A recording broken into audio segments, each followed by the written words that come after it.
Hello and welcome to this guide to Chapter 6, The Remarkable Incident of Dr. Lanyon, as part of your studies for Jekyll and Hyde.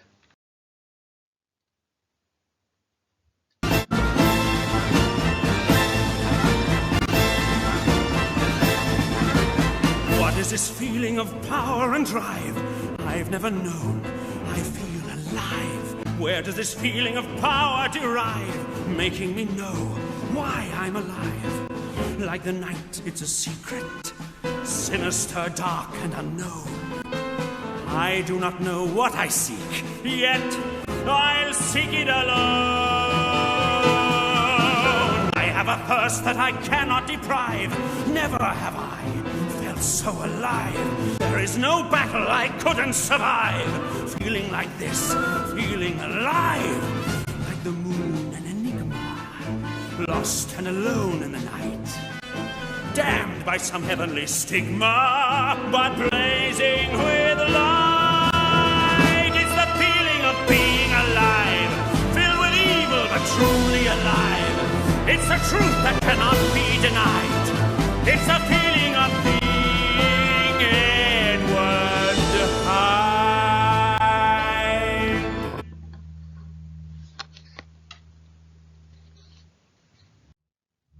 And now you can see the user's guide there to how to best use this resource. If you haven't seen this before, please pause the video now, read this through so you know how best to use the information I'm going to give you. We're going to look at AO1, understanding what the book is about, AO2, its language, form and structure, and AO3, its context. We're also going to be looking at the key themes linked to this chapter and more information on that later in the video. So what does Stevenson want us to remember about Chapter 6?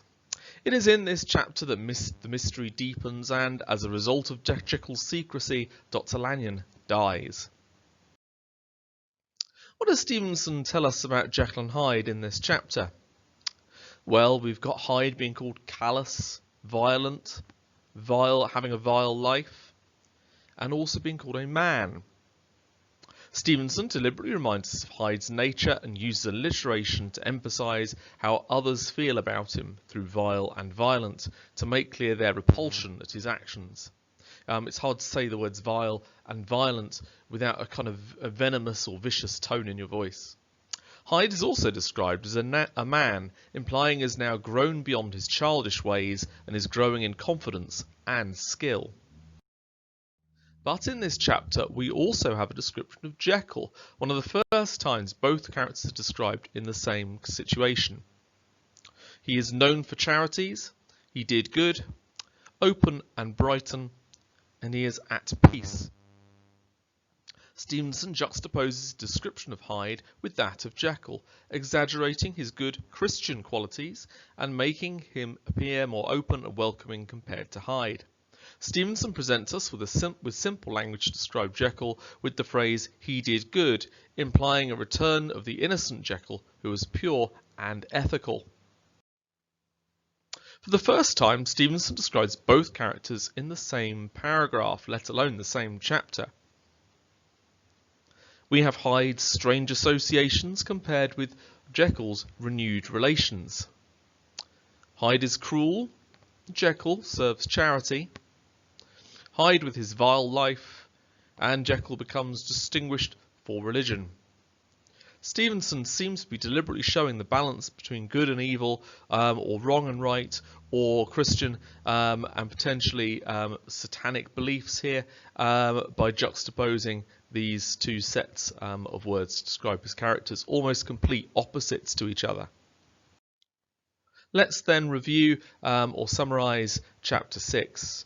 In Chapter 6, with Mr. Hyde gone, Dr. Jekyll's health improves dramatically, so much so that Dr. Jekyll hosts a dinner party and Utterson and Lanyon both go. But a few days later, Utterson mysteriously can't reach Jekyll anymore. Utterson talks with Jekyll's butler, and the butler says that his master isn't receiving guests. So Utterson decides to visit Lanyon to figure out what happened since the party. It turns out Lanyon is deathly ill and doesn't want to talk about Jekyll. But Lanyon does tell Utterson that he'll figure everything out after Lanyon passes away. Utterson tries writing letters to Jekyll. Jekyll replies that he's going to be completely reclusive from this point on. Shortly after, Lanyon dies, and Utterson finds a letter addressed to him and to be opened only after Jekyll's death. So in chapter 6, what do we learn from this chapter? We are told Hyde has disappeared and Jekyll is now back to his old self, if not even better than before. Suddenly, Jekyll shuts himself away, so Utterson goes to see Dr. Lanyon to seek his help. Utterson finds Dr. Lanyon unwell, and Lanyon refuses to even talk about Jekyll. Utterson writes to Jekyll and gets a reply asking to be left alone. Lanyon dies. Utterson receives a letter from Lanyon that has another letter inside, and the instruction that it can only be opened when Dr. Jekyll is dead. Stevenson presents us with an idyllic Eden now that the evil of Hyde is no longer an influence, yet this serves to starkly contrast with the rest of the novella. Again, a brief summary then of chapter 6. In chapter 6 of Dr. Jekyll and Mr. Hyde, 2 months pass without news of Hyde, and Jekyll settles into a routine. He spends time with friends and engages in religious and charitable activities.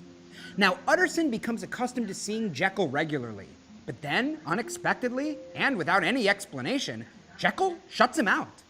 At a loss, Utterson visits Dr. Lanyon and finds his old friend very changed. He looks older and pale and unwell. Lanyon says he's had a shock and might not recover. The question Utterson asks deeply upsets Lanyon, who asks Utterson not to mention Jekyll, who he regards as dead. When Utterson gets home, he writes Jekyll, asking him why he has barred him from his home and why Lanyon would say something like that about his old friend. He receives a reply the very next day. Jekyll doesn't blame Lanyon for the end of their friendship and agrees it must be over. He further asks Utterson not to be surprised if Jekyll refuses to see him. A few weeks later, Lanyon dies. Utterson then opens an envelope Lanyon had left to be opened after he was dead. Inside is another envelope, labeled to be opened only if Jekyll dies or disappears. Upon reflection, Utterson locks this envelope in his safe. Now, after Lanyon's death, Utterson tries repeatedly to visit Jekyll, but Jekyll still refuses to see him. Utterson's visits become less frequent over time. Let's then begin to analyse this chapter looking at key extracts. First of all, I think the title's pretty interesting. Remarkable Incident of Dr. Lanyon. Stevenson presents us with yet another hint or clue that something horrific lurks under the surface. Each chapter gives us a small insight into a much larger story.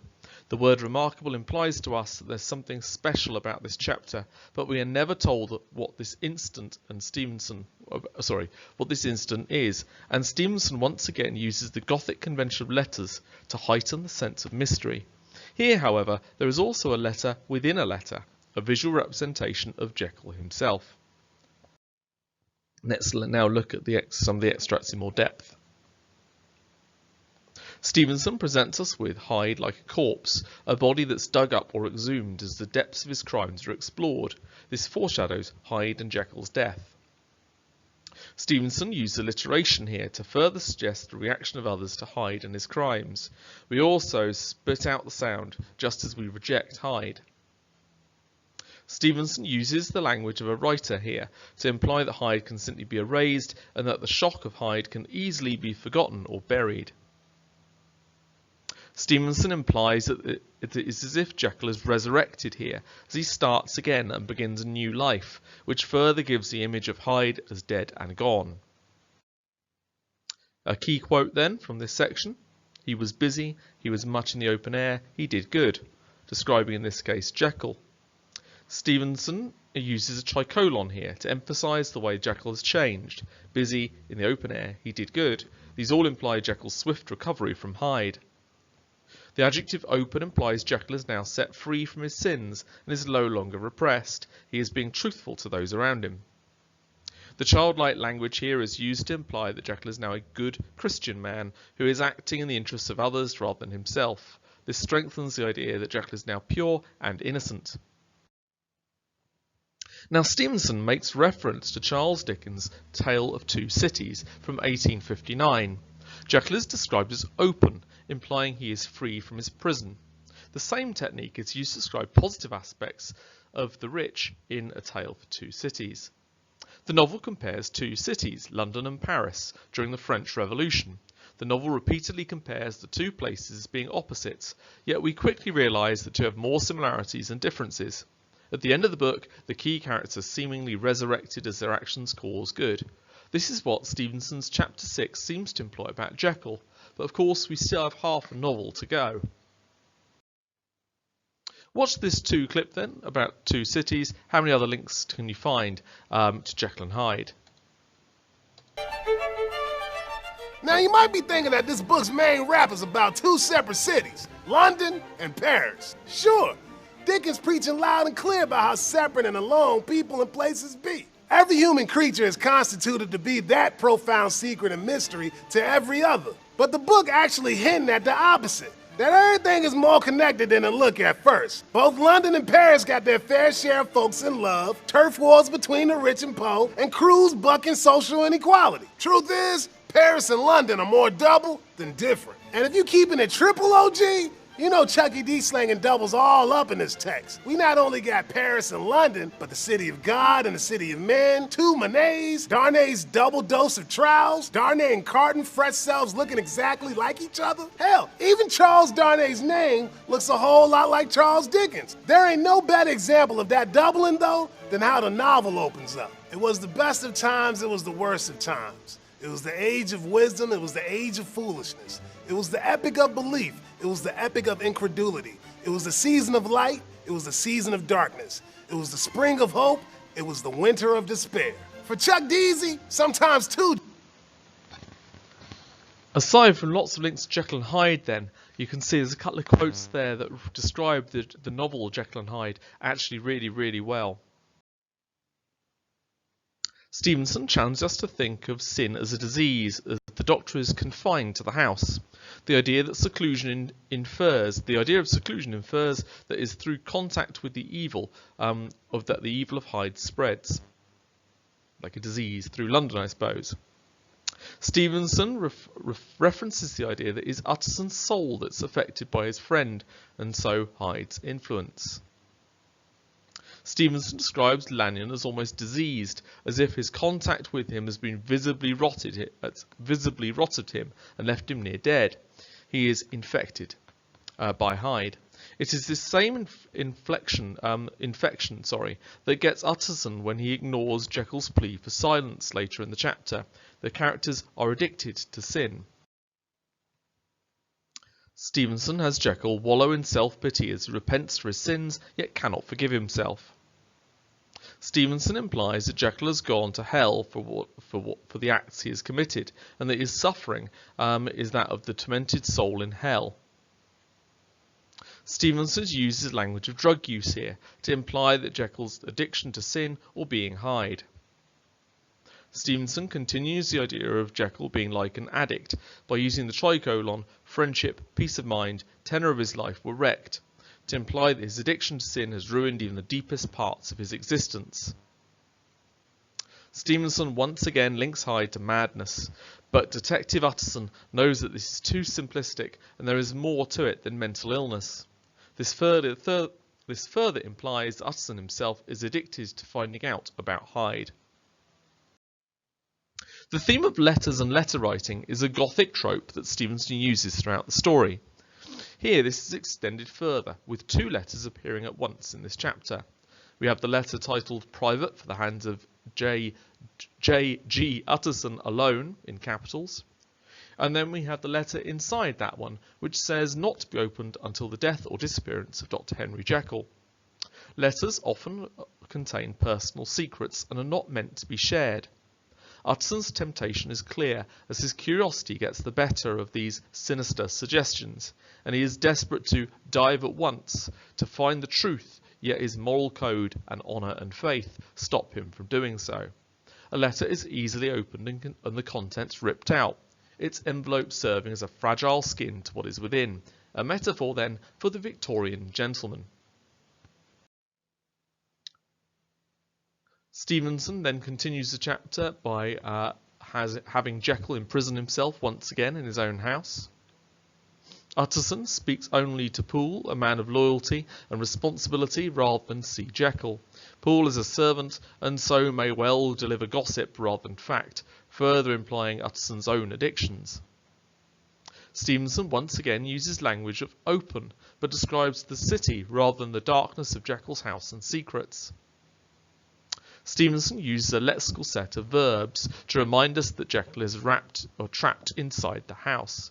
Denied, surrounded, bondage, confined, all imply that Jekyll is a prisoner of his own conscience rather than a controller of his own castle, perhaps reminiscent then of the phrase, an Englishman's home is his castle. Now let's look at the key themes in Jekyll and Hyde then, as they might appear in an essay question you could be set. First off, the theme of religion. Jekyll's good Christian qualities are brought to the foreground here, as he has repented his sins and seems to have been forgiven by God. Stevenson makes him appear as servant of God, a man who becomes distinguished for religion and did good. The language used here implies his purity and repentance as a good Christian man. In many ways, you could say that Jekyll is in the summer of his life at this point in the book. Did you know that Christians aren't just supposed to run around and do whatever they want? What are you talking about? Yeah, and the Bible says that once you've asked Jesus into your heart, you should live a new kind of life. Okay, so last time we learned Foundations Truth 1. You start by trusting Jesus. And today, we're on to truth number 2. We live to honor God. Remember how we talked about our new attitude that says, I want to go God's way now? I kind of remember. Well, because of that new attitude, we start acting differently. We're new people on the inside, and that means a change on the outside. Mary was. Anyone who belongs to Christ has become a new person. Stevenson employs a synodosh, implying by using open and brighten to describe Jekyll, as this phrase describes his whole life rather than just his face, that is now open to his friends and family and is much more positive, bright in his actions and mood. Jekyll describes himself as the chief of sinners. I am the chief of sufferers also. Jekyll's reference to being a chief of sinner implies his transformation into Hyde and the pleasurable lifestyle that Hyde has as he breaks God's laws and will. The reference to chief of sufferers implies he can never truly forgive himself for his sins and can never be redeemed. Stevenson wants us to empathise with Jekyll here as if he's being punished by God for the sins he's committed. The arrogance and ego of Jekyll is clear as he seemingly compares himself to Christ on the cross as he suffers for humanity. But remember that Jekyll and Hyde are the same man. Jekyll isn't suffering for others, he's suffering because of the acts and crimes he committed. The theme of friendship. Once again, Stevenson reminds us of the close bonds between the three key characters in the book, yet implies all past grievances have been forgotten. He uses the word trio to imply the spiritual bond between the men and emphasise their similarities. This adds to the peaceful atmosphere at this point in the book and return to harmony before the abrupt rejection of Utterson and Lanyon by Jekyll. We three are very old friends, Lanyon, we shall not make to live to make others. Utterson serves as a bond between the men here and reminds them of their most symbolic relationship, as each man depends on the other two to survive. Stevenson reminds us here of the importance of friendship, but also the social bonds that friends have and how they should behave to each other.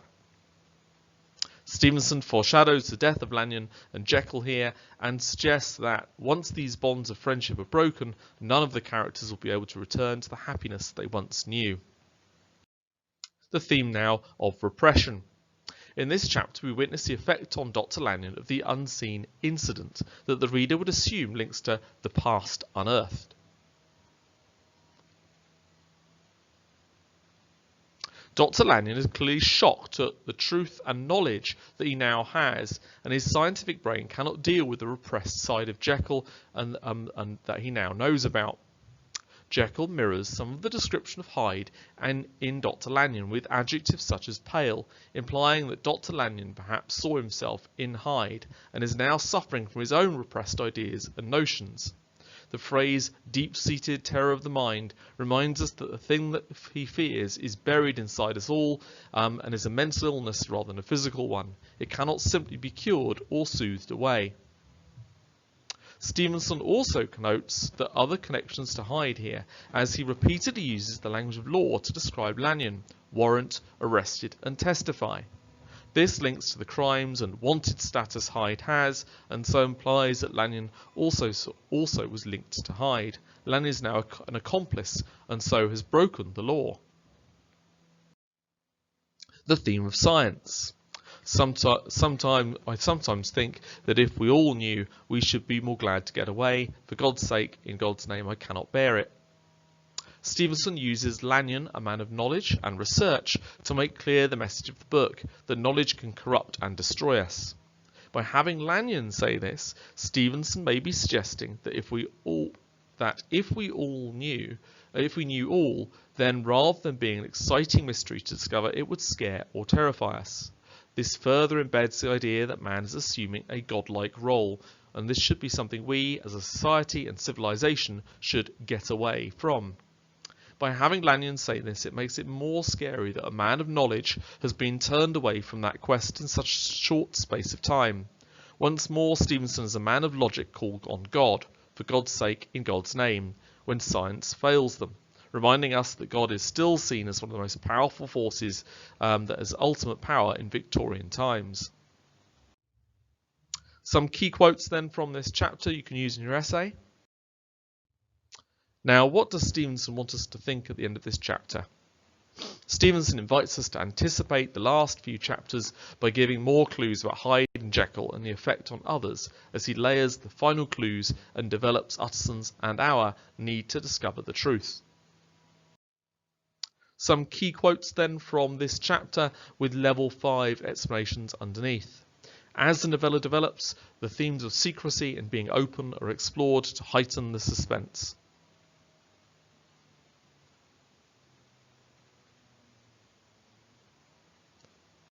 And now we move on to essay skills.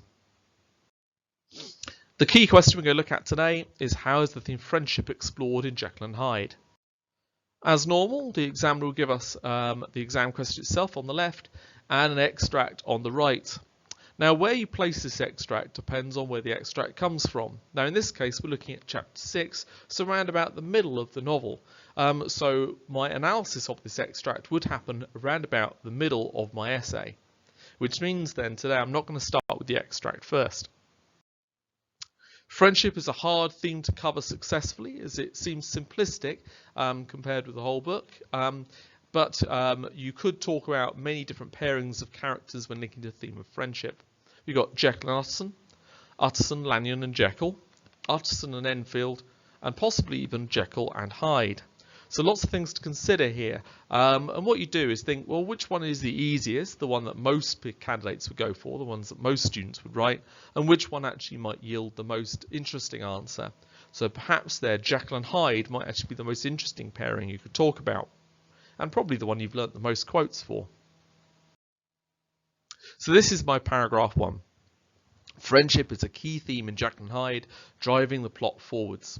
Utterson's friendship with Jekyll compels him to investigate Hyde, whilst Jekyll and Lanyon's deteriorating relationship shows how easily friendships can be ruined by differing opinions. However, on a deeper level, friendship can come with a set of rules and obligations that are also supposed to be followed, and this is another way Jekyll disrespects the society he lives in. Notice I give one reading of the text, why I think friendship is important, and then I look at it on a deeper level, showing deeper understanding of the text itself. My paragraph 2 would look at the beginning of the book then. You can see the quotes there in red. I've got 1, 2, 3, 4, 5 of those. And you can see 1 or 2 of those are analysed in much more depth than others, clearly explaining or analysing a quote in places.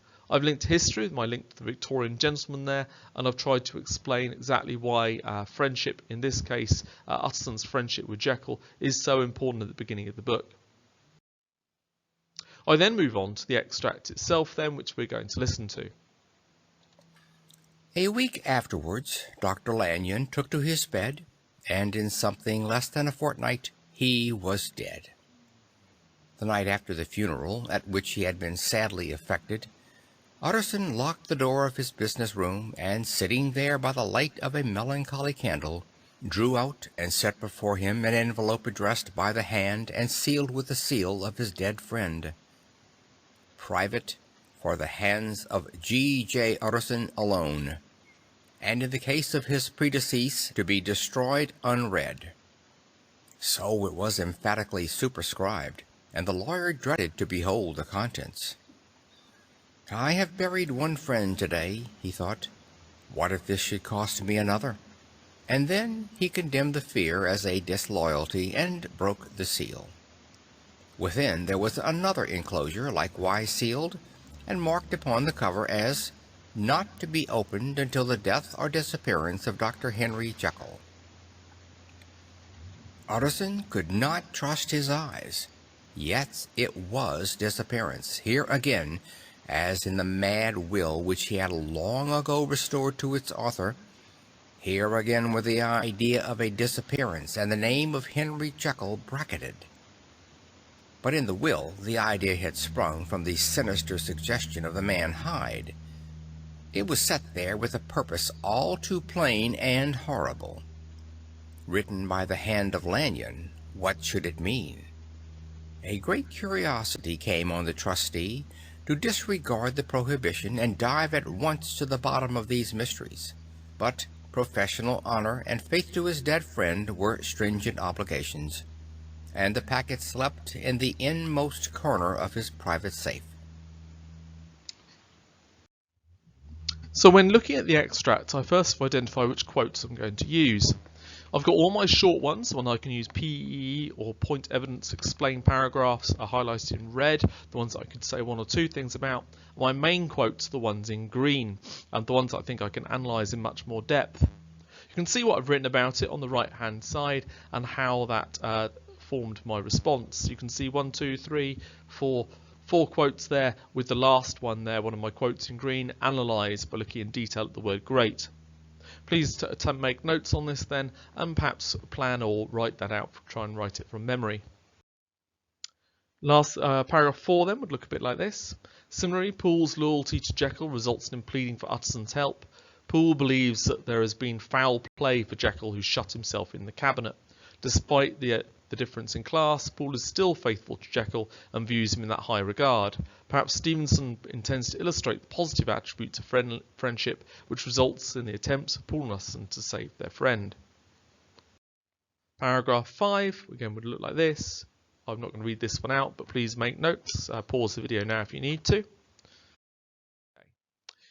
Thank you very much for listening then to this guide to Jekyll and Hyde, looking at chapter 6.